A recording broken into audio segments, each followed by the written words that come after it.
ഷോപ്പുള്ളൊരു shop owner ഓൺലൈനിലേക്ക് cell ചെയ്യാൻ ഇറങ്ങാൻ നേരത്ത് വരുന്നൊരു മിസ്റ്റേക്കാണ് ഞാൻ പറയാൻ പോകുന്നത്. ഇത് ഒരുപാട് പേര് വരുത്തുന്ന മിസ്റ്റേക്കാണ്. അവർ സ്റ്റാർട്ട് ചെയ്യുന്നത് തന്നെ ഏറ്റവും വിലക്കുറവിൽ അവർക്ക് വിൽക്കാൻ പറ്റുന്ന പ്രൊഡക്റ്റ് സെല്ല് ചെയ്തുകൊണ്ട് അവർ സ്റ്റാർട്ട് ചെയ്യും.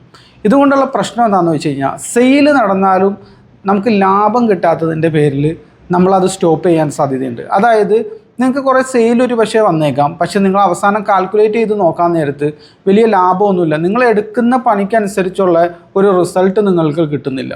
അപ്പോൾ ഓൺലൈനോട് മൊത്തത്തിലൊരു മടുപ്പ് തോന്നും. ഇത് നിങ്ങളുടെ മിസ്റ്റേക്കാണ്. നിങ്ങളിവിടെ ചെയ്യേണ്ട എന്താണെന്ന് ചോദിച്ചു കഴിഞ്ഞാൽ ഏറ്റവും ലാഭമുള്ള പ്രൊഡക്റ്റ് സെല്ല് ചെയ്തുകൊണ്ട് നിങ്ങൾ സ്റ്റാർട്ട് ചെയ്യുക. ഏറ്റവും വിലക്കുറവിൽ നിങ്ങൾക്ക് വിൽക്കാൻ സാധിക്കുന്ന പ്രൊഡക്റ്റ് സെല്ല് ചെയ്തുകൊണ്ട് തുടങ്ങരുത്.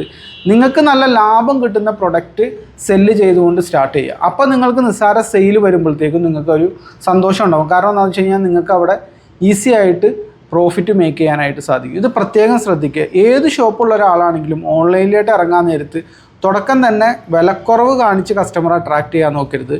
നല്ല പ്രൊഡക്റ്റ് മാന്യമായ ലാഭം എടുത്ത് സെല്ല് ചെയ്യാൻ പറ്റുന്നത് സെല്ല് ചെയ്തുകൊണ്ട് നിങ്ങൾ സ്റ്റാർട്ട് ചെയ്യണം.